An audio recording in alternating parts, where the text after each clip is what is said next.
प्यारे दोस्तों नमस्कार। कैसे हैं आप सभी और कैसी चल रही है आपके बोर्ड एग्जाम की तैयारी। तो उम्मीद करें कि आप सभी काफ़ी बेहतर होंगे और आपकी पढ़ाई भी लगातार बेहतरीन तरीके से चल रही होगी। तो जैसा कि आप लोग स्क्रीन पर देख पा रहे हैं, आज का जो हमारा क्लास है ये होने वाला है भाई ऑब्जेक्टिव के ऊपर, यानी कि फिजिक्स के मोस्ट इंपॉर्टेंट 100 ऑब्जेक्टिव आज के इस वीडियो में आपको कराए जाएंगे। और आपको मैं कह दे रहा हूं कि अगर आप इस वीडियो को पूरा देख लेते हो तो भाई ऑब्जेक्टिव की जो टेंशन है वह आज से बिल्कुल खत्म हो जाने वाली है, क्योंकि इन 100 प्रश्नों के अंतर्गत वो सारे इंपॉर्टेंट क्वेश्चन लिए गए हैं जो पिछले 5 से 6 सालों से पूछे जा रहे हैं। ठीक है, तो यहाँ पर आपको बिल्कुल टेंशन नहीं लेना, एकदम ऑब्जेक्टिव का ये महा मैराथन क्लास रहेगा और आपको 100 ऑब्जेक्टिव से ज़्यादा करने भी नहीं है। ठीक है ना, यूपी बोर्ड की अगर हम बात करें इतना आपके लिए पर्याप्त हो जाने वाला है। तो पूरी किताब का एकदम कह सकते हो निचोड़ है और यहाँ पर आज के इस क्लास को पूरा आप लोग एंजॉय करते हुए देखिएगा। तो चलिए हम लोग शुरू करते हैं और आज से ऑब्जेक्टिव का हम लोग काम खत्म करते हैं। तो यहाँ से स्टार्ट होता है और देखो इसमें जितने भी न्यूमेरिकल टाइप के ऑब्जेक्टिव आते हैं बोर्ड एग्जाम में या आपके जितने भी मात्रक से रिलेटेड पूछे जाते हैं, हर प्रकार का प्रश्न आपका यहाँ पर रहने वाला और संपूर्ण किताब से रहेंगे। ठीक है, यानी शुरू से अंत तक के। तो चलिए पहला प्रश्न आप देख पा रहे होंगे यहाँ पर दिया है, इलेक्ट्रॉन के आवेश एवं संहति का अनुपात कितना होता है। तो हम लोग डायरेक्ट आंसर जानेंगे, हम लोग इधर उधर टाइम वेस्ट नहीं करेंगे। तो इसका राइट आंसर आपका जो हो जाएगा फर्स्ट नंबर जो कि दिया गया है यहाँ पर 1.7 × 10⁻11 कूलाम प्रति केजी। तो पहला नंबर का विकल्प सही है। सेकंड क्वेश्चन कह रहा है वैद्युतशीलता यानी एप्सिलॉन नॉट यहाँ पर लिखा गया है, इसका एसआई मात्रक क्या होता है। देखो ये मात्रक से रिलेटेड क्वेश्चन है और बहुत ही ज्यादा इंपॉर्टेंट भी आपके लिए रहेगा। ठीक है, तो वैद्युतशीलता का जो एसआई मात्रक होता है वह रहता है कूलाम स्क्वायर प्रति न्यूटन मीटर स्क्वायर, अर्थात कह सकते हो ऑप्शन नंबर जो फर्स्ट है ये आपका यहाँ पर इसमें राइट आंसर हो जाएगा। ठीक है, तो पहला विकल्प बिल्कुल सही है। नेक्स्ट क्वेश्चन, दो समान आवेशों Q1 Q और यहाँ पर Q1 कर सकते हो को जोड़ने वाली यहाँ पर या Q बोल दो रेखा के मध्य बिंदु पर कह रहा है कि यहाँ पर एक आवेश रख Q डैश रख दिया जाता है। तो यदि तीनों आवेशों का निकाय संतुलन में हो तो यहाँ पर Q डैश का मान कितना होगा। तो यहाँ पर आपका राइट आंसर हो जाएगा -Q/4। ठीक है, -Q/4 जो सेकेंड ऑप्शन है। चलिए नंबर 4 क्वेश्चन कह रहा है कि +1 माइक्रोकूलाम और +4 माइक्रोकूलाम के दो आवेश एक दूसरे से कुछ दूरी पर वायु में स्थित है, तो उन पर लगने वाले बलों का अनुपात कितना होगा।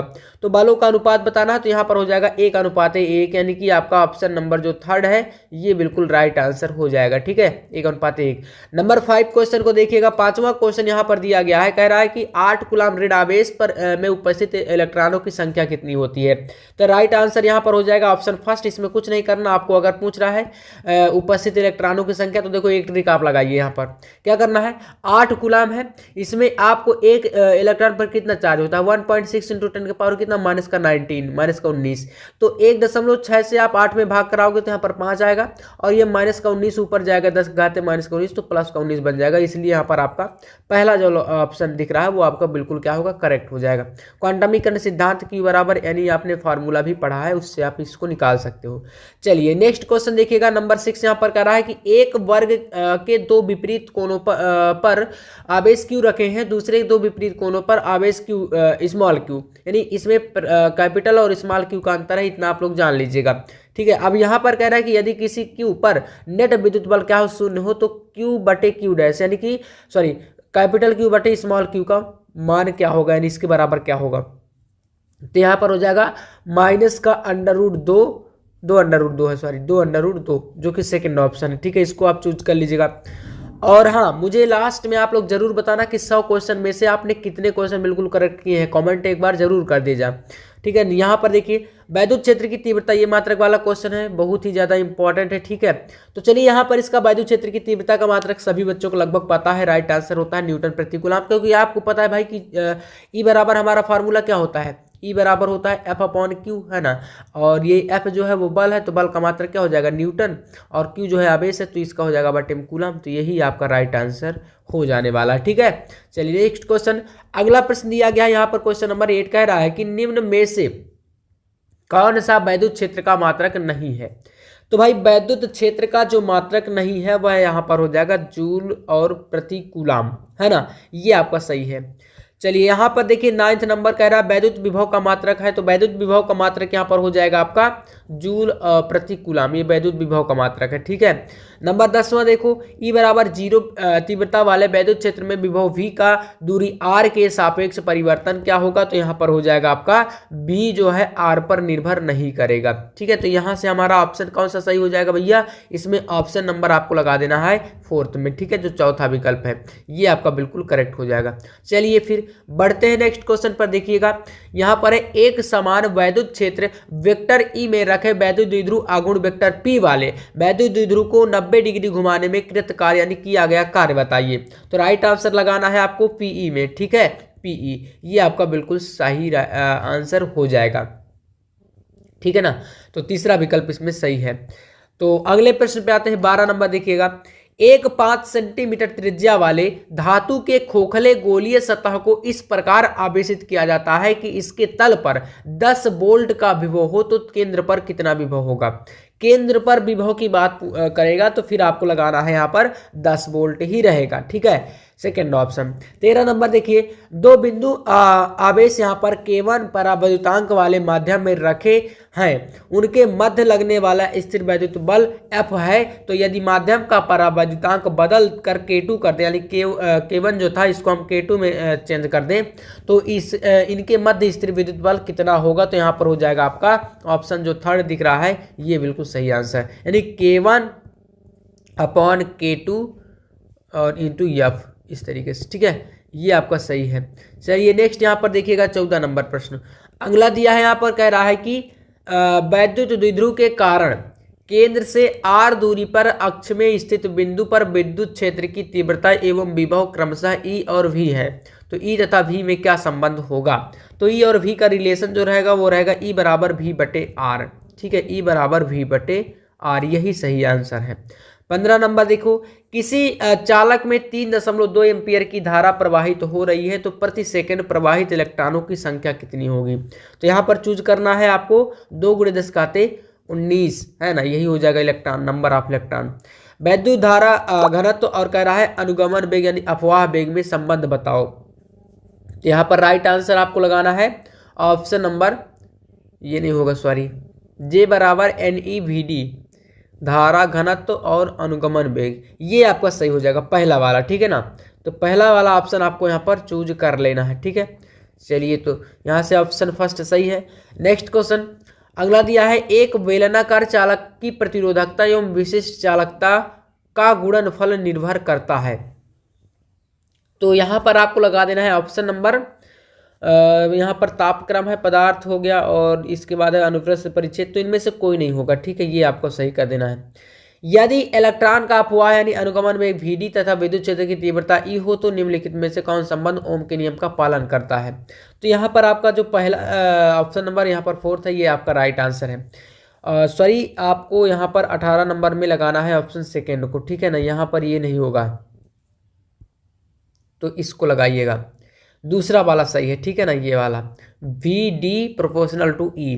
19 नंबर देखो, 500 ओम प्रतिरोध के धात्विक तार को खींचकर उसकी लंबाई 2 गुनी अगर कर दी जाए तो उसका नया प्रतिरोध कितना होगा? तो यहाँ पर प्रतिरोध को याद रखिएगा, ये हो जाएगा 200 ओम। ठीक है, ये सही है। 20 नंबर क्वेश्चन देखिए, एक 100 वाट और 220 वोल्ट का बल्ब 110 वोल्ट की सप्लाई से जुड़ा है तो उसमें व्यय होने वाली शक्ति कितनी होगी? तो व्यय शक्ति जो रहेगी वह रहेगी 25 वाट की। ठीक है, यहाँ पर तीसरा ऑप्शन सही है। 21 नंबर क्वेश्चन देखो, तो हमारा 21 नंबर क्वेश्चन है, देखिए यहाँ पर कह रहा है कि किसी तार का वैद्युत प्रतिरोध अगर 500 ओम है तो इसकी वैद्युत चालकता कितनी होगी? तो इसमें आपको चूज करना है ऑप्शन नंबर 4th को, यानी कि जो दिया गया है 0.002 ओम इनवर्स। तो ये आपका वैद्युत चालकता का मात्रक होता है ओम इनवर्स, तो इसलिए आपको लगाना है ऑप्शन 4th में।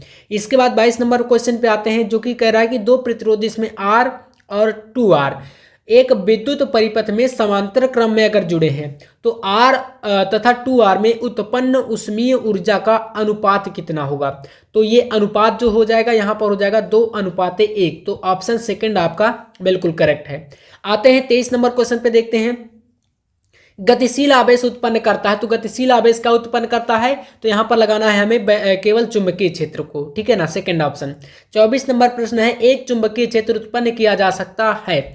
तो चुंबकीय क्षेत्र उत्पन्न किससे किया जा सकता है? तो याद रखिएगा यहाँ पर आपको चूज करना है ऑप्शन नंबर 3rd, जो कि है फर्स्ट तथा सेकंड दोनों के द्वारा, मतलब कि गतिमान आवेश के द्वारा भी और केवल बदलते वैद्युत क्षेत्र से भी। तो दोनों सही है, इसलिए यहाँ पर आपका ऑप्शन नंबर थर्ड में लगा देंगे। ठीक है, 25 नंबर क्वेश्चन है, चुंबकीय क्षेत्र की तीव्रता का मात्रक क्या होता है? तो यहाँ पर आपको लगाना है वेबर प्रति मीटर स्क्वायर, है ना, सेकंड नंबर ऑप्शन पर। अगला क्वेश्चन 1/√μ0 का मात्रक, तो ये जो वैल्यू होती है प्रकाश की चाल c के बराबर होती है, और प्रकाश की चाल जो होती है वो मीटर पर सेकंड में मापी जाती है, इसलिए आपको सेकंड ऑप्शन चूज कर लेना है यहाँ पर। ठीक है ना, दूसरा नंबर मीटर पर सेकंड आपका राइट होगा।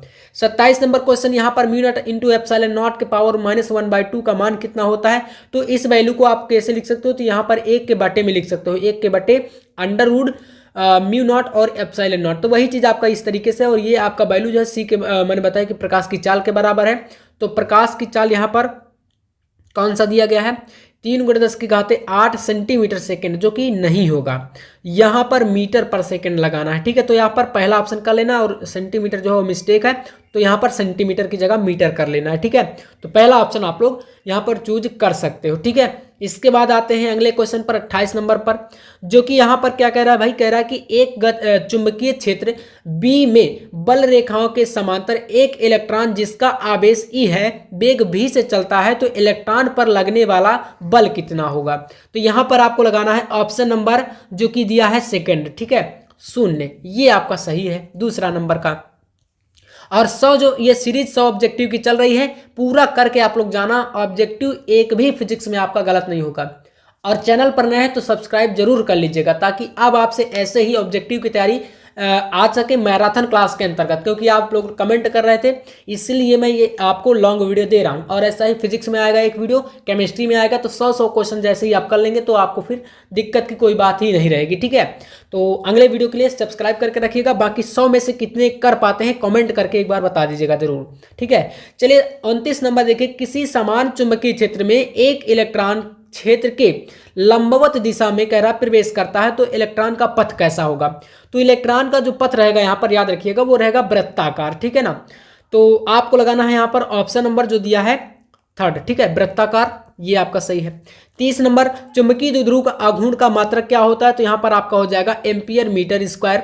चुंबकीय आघूर्ण का मात्रक डबल यहाँ पर हो गया, शायद क्वेश्चन रिपीट हो गया, तो इसमें आपका वही रहेगा एम्पियर मीटर स्क्वायर, ये मीटर स्क्वायर यहाँ पर आ गया, तो इसकी जगह पर मीटर स्क्वायर यहाँ पर कर लेना। ठीक है, चलिए 32 नंबर क्वेश्चन पे आते हैं हम लोग। यहाँ पर कह रहा है क्वेश्चन कि यदि ई तथा एच क्रमशः विद्युत क्षेत्र और चुंबकीय क्षेत्र है, यानी आपका ये विद्युत क्षेत्र है और ये क्या है? चुंबकीय क्षेत्र है, की तीव्रताएं हैं, तो प्रदर्शित करते हैं, तो E/H का मात्रक क्या होगा? तो भाई आपको पता है कि विद्युत क्षेत्र की तीव्रता का मात्रक और बटे यहाँ पर चुंबकीय क्षेत्र की तीव्रता का मात्रक, तो जो लास्ट ऑप्शन में आंसर आएगा वो कितना होगा? तो यहाँ पर आपको चूज करना है ऑप्शन नंबर, लगाइए यहाँ पर सेकंड में ओम। ठीक है, इसके बाद आते हैं यहाँ पर 33 नंबर क्वेश्चन, वह पदार्थ जो किसी चुंबकीय क्षेत्र में रखने पर चुंबकीय क्षेत्र के विपरीत दिशा में क्षीण चुंबकन यानी कि प्राप्त कर लेता है आपका क्षीण चुंबकन, तो वो आपका क्या हो जाता है? तो इस प्रकार के जो पदार्थ होते हैं उनको क्या बोलते हैं? तो प्रतिचुंबकीय पदार्थ कहते हैं। ठीक है, आपको लगाना है इसमें ऑप्शन नंबर फर्स्ट में। ठीक है, इसको चूज कर लेंगे। अगले क्वेश्चन 34 नंबर पे देखिए, डोमेन किस पदार्थ के बनते हैं? तो यहाँ पर याद रखिएगा जो डोमेन होते हैं वह किस पदार्थ के बनते हैं? तो भैया लौह चुंबकीय पदार्थों के। ठीक है, 35 नंबर, वह कौन सा चुंबकीय पदार्थ है जो बाह्य चुंबकीय क्षेत्र का विरोध करता हो? तो ऐसे पदार्थों को क्या बोलते हैं? तो प्रतिचुंबकीय पदार्थ बोलते हैं। फर्स्ट ऑप्शन सही है। आ चुके हैं हम लोग 36 क्वेश्चन नंबर 36 पर। कह रहा है क्वेश्चन कि प्रेरित वैद्युत धारा की दिशा का पता किससे लगाया जाता है? तो हमने भाई लेंज का नियम पढ़ रखा है, पहले ही मैंने बताया था, तो यहां पर आपको लगाना है ऑप्शन नंबर जो दिया है फर्स्ट। ठीक है, इसको चूज कर लीजिएगा, लेंज का नियम बिल्कुल करेक्ट है। चलिए 37 नंबर पे देखिए, लेंज का नियम किसके संरक्षण के अनुरूप कार्य करता है? तो ये आपका ऊर्जा संरक्षण यहां पर होता है, हमें बहुत ही अच्छे तरीके से पता है ऊर्जा संरक्षण। ठीक है, 38 नंबर क्वेश्चन, लेंज के वैद्युत चुंबकीय फ्लक्स के प्रेरण के नियमानुसार इनमें से क्या सत्य है यानी क्या सही है? तो यहाँ पर हो जाएगा आपका ऊर्जा संरक्षण। ठीक है, आपको जस्ट मैंने बताया। तो जितने भी आपके रिपीटेड इंपॉर्टेंट प्रीवियस ईयर में पूछे गए क्वेश्चन, मोस्ट VVI क्वेश्चन, सारे यहाँ पर 100 क्वेश्चन के अंतर्गत ही आपको पूरा निचोड़ जो है ऑब्जेक्टिव का रखा गया है। ठीक है, तो क्लास बेहद इंपॉर्टेंट है और पूरे फिजिक्स का मोस्ट इंपॉर्टेंट क्वेश्चन यहाँ पर लाया गया है। चलिए यहाँ पर देखिए, हेनरी बटे मीटर का मात्रक क्या हो जाएगा? तो अब यहाँ पर लगा देना चुंबकशीलता, ये किसका मात्रक है? चुंबकशीलता का हेनरी बटे मीटर, है ना। थोड़ा सा क्वेश्चन डिफरेंस था। एल बटे आर की बीमा क्या होगी, जहां एल क्या है प्रेरकत्व है और आर आपका प्रतिरोध है। तो यहाँ पर एल बटे आर आपका क्या हो जाएगा भाई, प्रेरकत्व का हेनरी और प्रतिरोध का आर, प्रतिरोध का आपका ओम, है ना। तो आपका हेनरी बटे ओम और हेनरी बटे ओम का बीमा क्या हो जाएगा यहाँ पर, तो लगाना है आपको M0L0T, ठीक है ना, केवल टाइम रहेगा बाकी जीरो। 41 नंबर, 10 ओम प्रतिरोध तथा 10 हेनरी प्रेरकत्व की एक कुंडली 50 वोल्ट की बैटरी से जोड़ी गई है, तो कुंडली में संचित ऊर्जा का मान ज्ञात करिए।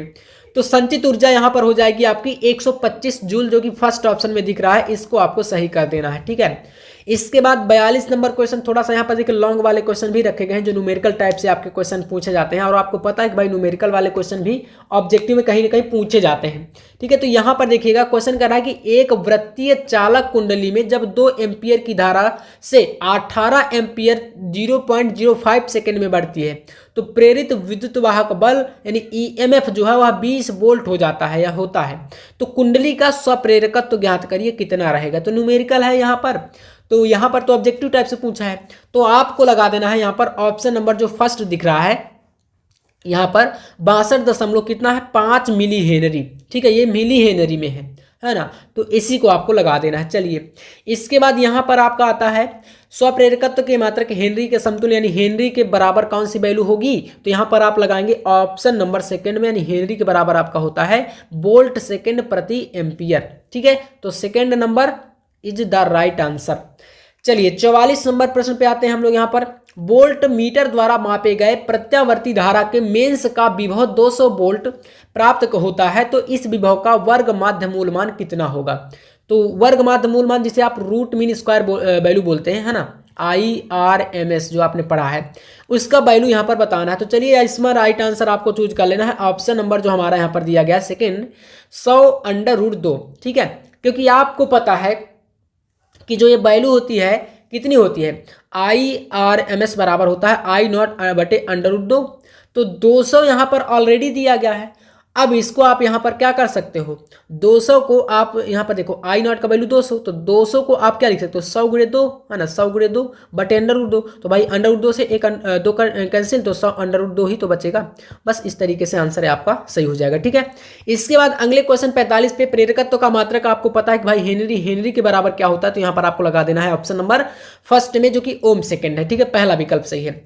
46 नंबर क्वेश्चन है, एक प्रत्यावर्ती धारा परिपथ में 8 ओम का प्रतिरोध 6 ओम प्रतिघात का प्रेरकत्व श्रेणी क्रम में लगे हैं, तो परिपथ की प्रतिबाधा कितनी होगी, ये आपका क्वेश्चन है। तो राइट आंसर यहाँ पर लगाना है ऑप्शन नंबर जो दिया गया है सेकंड। और मैं इतना जल्दी में क्यों करा रहा हूँ, क्योंकि ये क्वेश्चन थोड़ा ज़्यादा है, और अगर हम लोग यहाँ पर क्वेश्चनों को पढ़ते रहेंगे, विकल्पों को पढ़ते रहेंगे, तो बहुत ज़्यादा टाइम वेस्ट होगा। तो मैंने कभी ये नहीं सोचा कि भाई टाइम वेस्ट हो, हम चीज़ों को डायरेक्ट जो है उस पर अटैक करते हैं, कभी भी टाइम वगैरह वेस्ट करने का यहाँ पर कोई काम नहीं है, ठीक है ना। डायरेक्ट हम लोग आंसर पे आते हैं। देखो अनुनाद की स्थिति में कह रहा है LC परिपथ की आवृत्ति है, अनुनादी स्थिति, तो यहां पर आपको चूज करना है जो कि ऑप्शन नंबर दिया गया है फर्स्ट में, है ना। यहां पर फर्स्ट आपका नहीं होगा, ये आपका वैल्यू 1 के बटे में रहती है ना, तो ये रहा आपके पास। तो इसको कर लेना 1/2 पाई √LC, ये वैल्यू आपकी सही होती है, ठीक है। इस तरीके से आपको लगाना है, तो ये आपका सही है। और यहाँ पर आपका 1 के बटे में, तो यहाँ पर आप सेकंड नंबर को लगाओ, ये सही रखा है ना। वैल्यू को थोड़ा सा टाइपिंग में करने में मिस्टेक हो जाती है इधर उधर, तो ये आपका सही हो जाएगा, ठीक है। इस तरीके से कर लेना, अनुनादी स्थिति के लिए है और व्यंजक भी आता है अनुनाद की स्थिति में। 48 नंबर क्वेश्चन आपके सामने दिया है, कह रहा है LCR, ये तीनों LCR परिपथ आप पढ़े होंगे, क्रमशः स्वप्रेरकत्व धारिता प्रतिरोध को व्यक्त करते हैं, तो निम्नलिखित सूत्र किसका विमीश आकृति नहीं है। तो यहाँ पर आपको लगाना है ऑप्शन नंबर जो दिया गया है C/L, है ना, ये आपका सही है। इसके बाद 49 नंबर क्वेश्चन, समय t की बीमा नहीं है, समय t की जो बीमा नहीं है वो R/C की, है ना, यहाँ पर चौथा ऑप्शन सही है। इसके बाद हम लोग आते हैं नेक्स्ट 50 नंबर क्वेश्चन, यहाँ से हमारे ऑब्जेक्टिव आधे हो जाएंगे। इसमें कह रहा है क्वेश्चन, एक श्रेणी अनुनादी LCR परिपथ में धारिता C से 4C परिवर्तित की जाती है, तो उतनी ही अनुनादी आवृत्ति के लिए प्रेरकत्व L को परिवर्तित करना चाहिए। तो बस यहाँ से आपको क्वेश्चन को थोड़ा सा देख लेना अच्छे तरीके से, और जो इसका आंसर होगा वो हो जाएगा L/4, चौथा विकल्प, ठीक है। अब देखिए 51 नंबर क्वेश्चन, निम्नलिखित में से कौन विद्युत चुंबकीय तरंगे नहीं है? तो यहां पर आपको लगाना है विद्युत चुंबकीय तरंगे कौन सी नहीं है, तो बीटा किरण है, ठीक है ना, बीटा किरण। इसके बाद नेक्स्ट क्वेश्चन 52 नंबर देखिएगा, विद्युत चुंबकीय तरंगे उत्पन्न होती हैं, तो आपको लगाना है यहां पर राइट आंसर जो रहेगा नियत वेग से गतिशील आवेश से, ठीक है, किससे? नियत वेग से और गतिशील आवेश से, ठीक है ना। तो इसको आपको सेकंड नंबर को चूज कर लेना है, ठीक है। इसके बाद हम लोग आते हैं 53 नंबर क्वेश्चन पे। सबसे अधिक आवृत्ति की तरंग है, तो सबसे अधिक आवृत्ति की जो तरंग होती है यहाँ पर आपके सामने पराबैंगनी हो गया और गामा तरंगे, दृश्य प्रकाश तरंगे, रेडियो तरंगे, ऐसे ऑप्शन है। तो आपको चूज जो करना है वो हो जाएगा गामा तरंगे, यानी आपको लगाना है सेकंड नंबर पर, ठीक है ना। इसके बाद 54 नंबर क्वेश्चन पे आते हैं।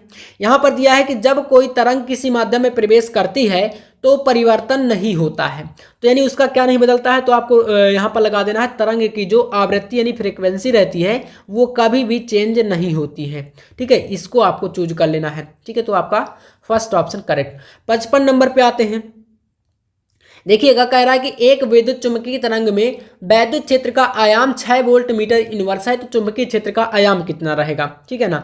तो इसके बाद यहाँ पर आपको चूज करना है ऑप्शन नंबर जो 55 का रहेगा, यहाँ पर सेकंड नंबर जो दिया है 2 × 10⁻⁸ टेस्ला, ये आपको चूज कर लेना है ऑप्शन नंबर सेकंड पर, ठीक है ना। ये आपका बिल्कुल सही हो जाएगा। इसके बाद देखिए 56 नंबर क्वेश्चन यहाँ पर दिया है, ई बराबर एक समीकरण है, ई बराबर 100 cos 6 × 10⁸ 4x, ये एक इक्वेशन है, ठीक है ना, ठीक है। ई का जैसे भी बराबर चलता है ना, इस तरीके से।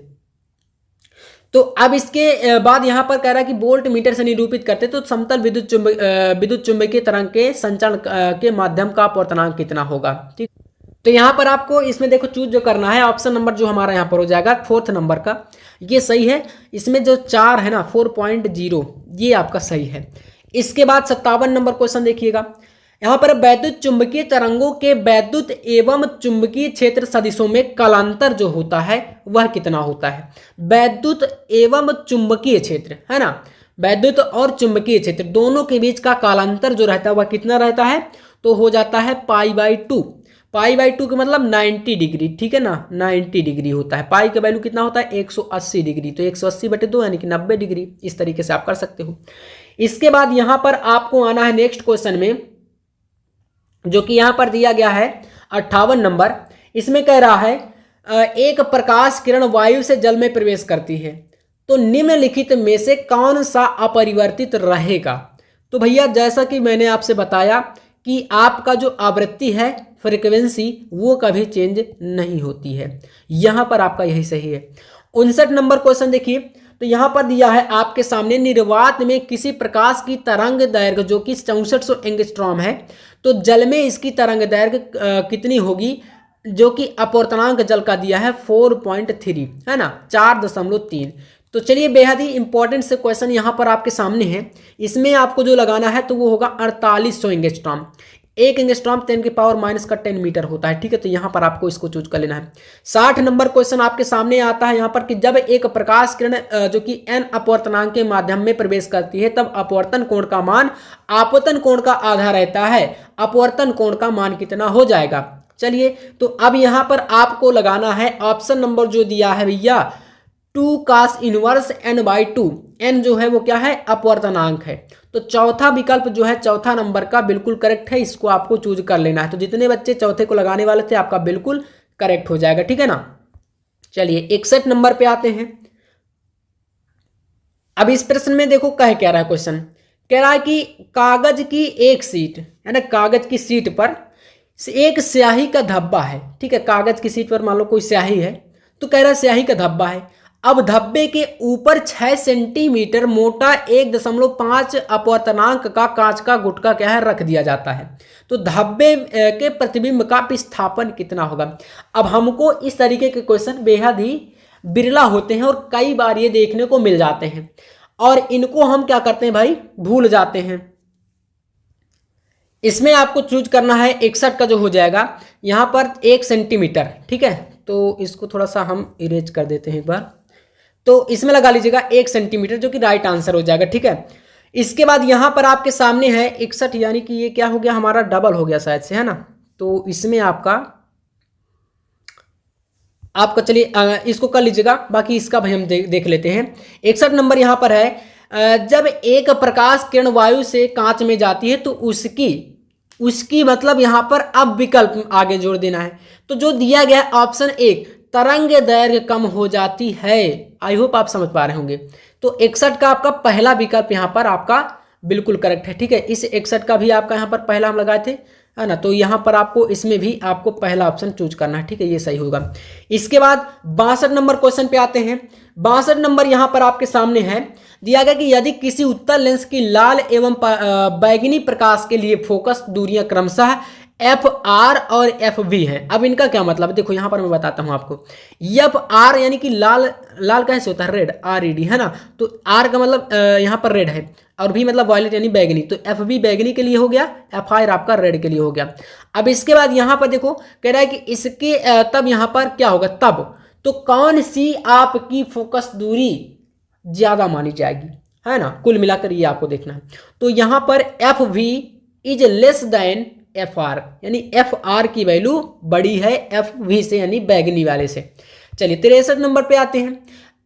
F फोकस दूरी का उत्तल लेंस 2F फोकस दूरी वाले अवतल लेंस के संपर्क में रखा है तो संयुक्त लेंस की फोकस दूरी कितनी होगी। तो संयुक्त लेंस की जो फोकस दूरी हो जाएगी वो रहेगी यहाँ पर +2F। दूसरा वाला ऑप्शन आपको लगा देना है। चलिए 64 नंबर, जल की सतह पर तेल की पतली परत बिछी हुई है, सूर्य के प्रकाश में इस सतह पर सुंदर रंग दिखाई देने का कारण क्या होता है।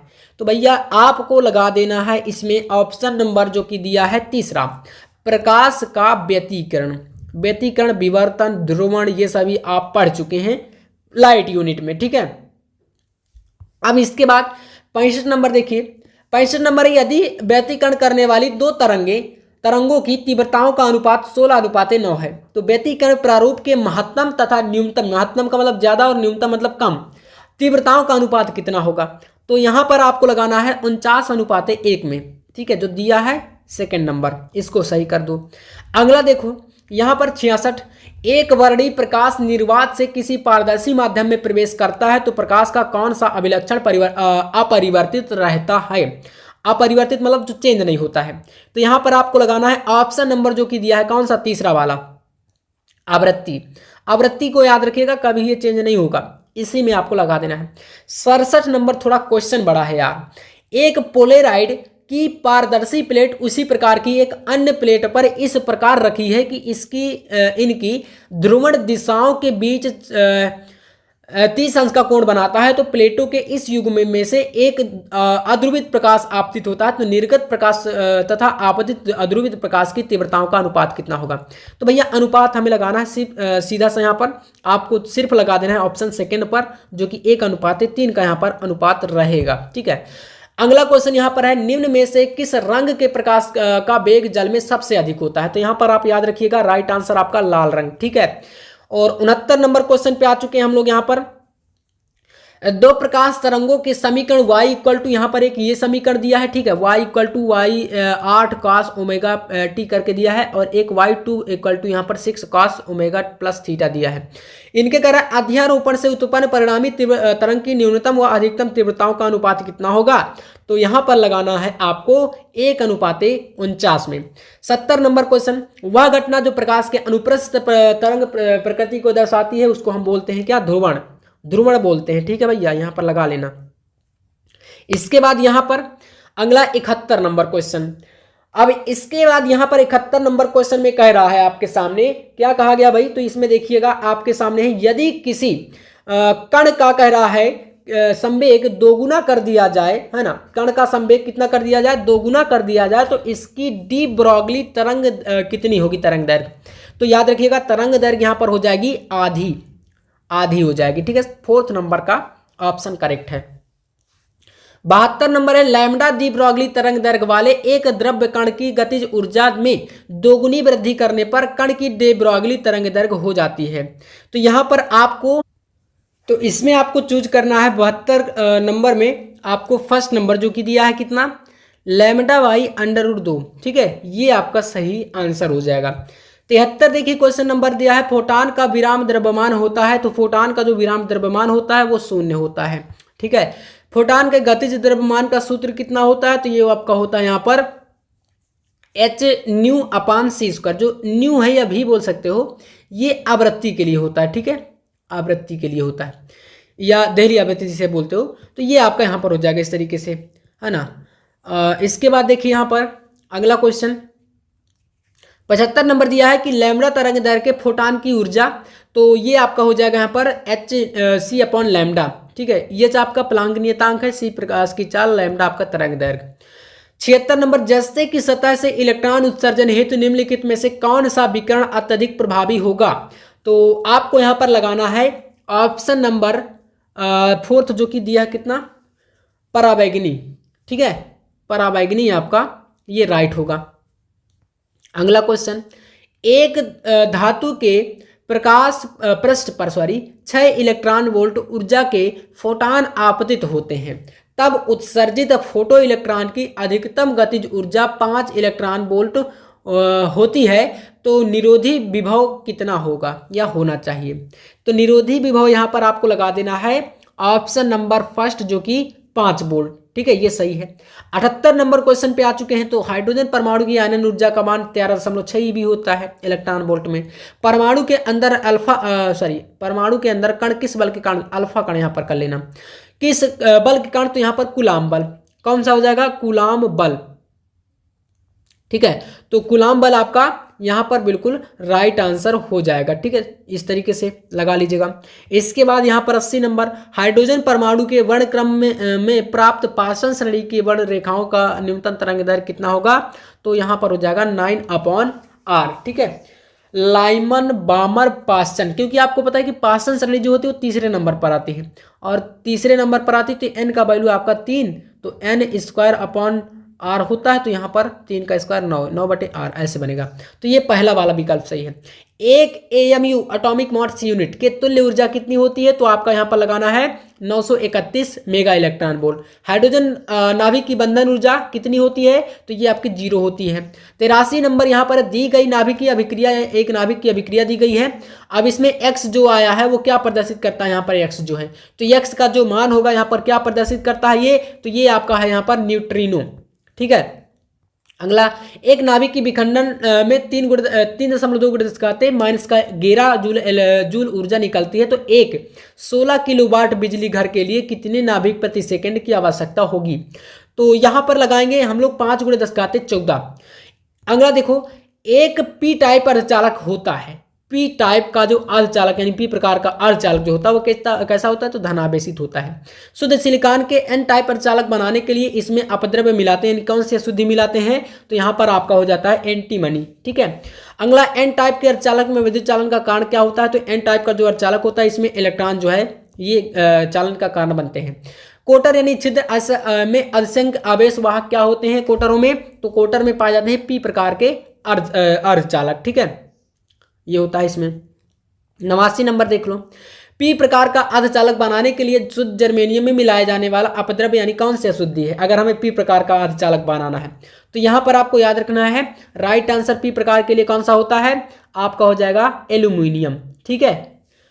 और अगर एन प्रकार का होगा तो एंटीमनी। 90 नंबर देखिए, और यहाँ से टोटल सब क्वेश्चन अभी होने वाले हैं।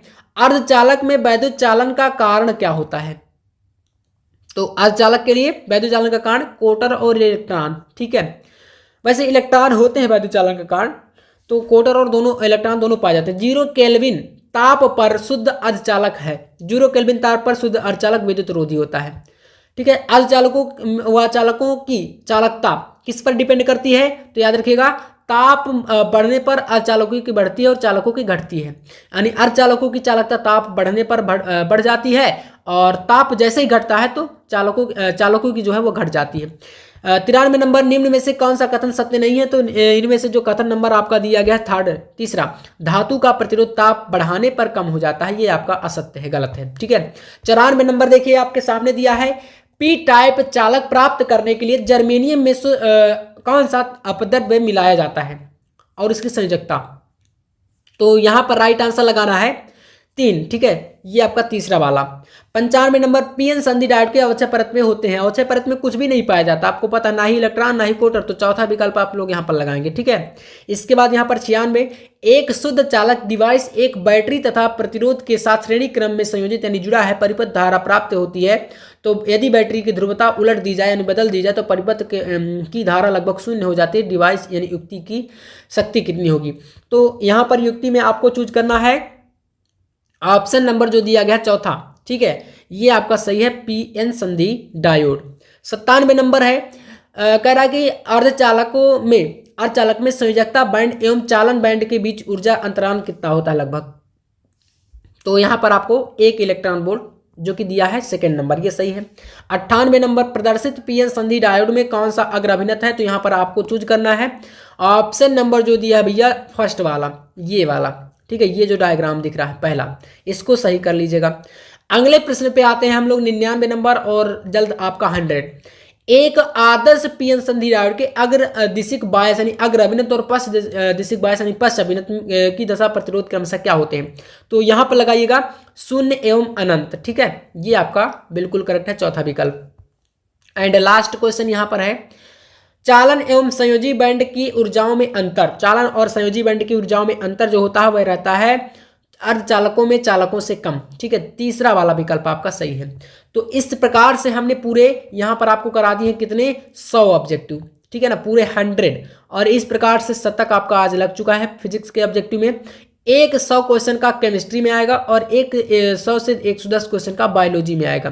तो इस तरीके से क्वेश्चन जो आपके ऑब्जेक्टिव वाला पोर्शन है हम लोग 1 शॉट में कंप्लीट आपको करा देंगे। तो चैनल पर नए हैं तो सब्सक्राइब आप करके रखिएगा, जल्द वो वीडियो आएंगे। बाकी पीडीएफ वगैरह के लिए आप लोग स्क्रीन पर कहीं ना कहीं नंबर दिया जाएगा तो उस पर कांटेक्ट कर सकते हो। मिलते हैं नेक्स्ट क्लास में नेक्स्ट टॉपिक के साथ, तब तक के लिए जय हिंद, वंदे मातरम।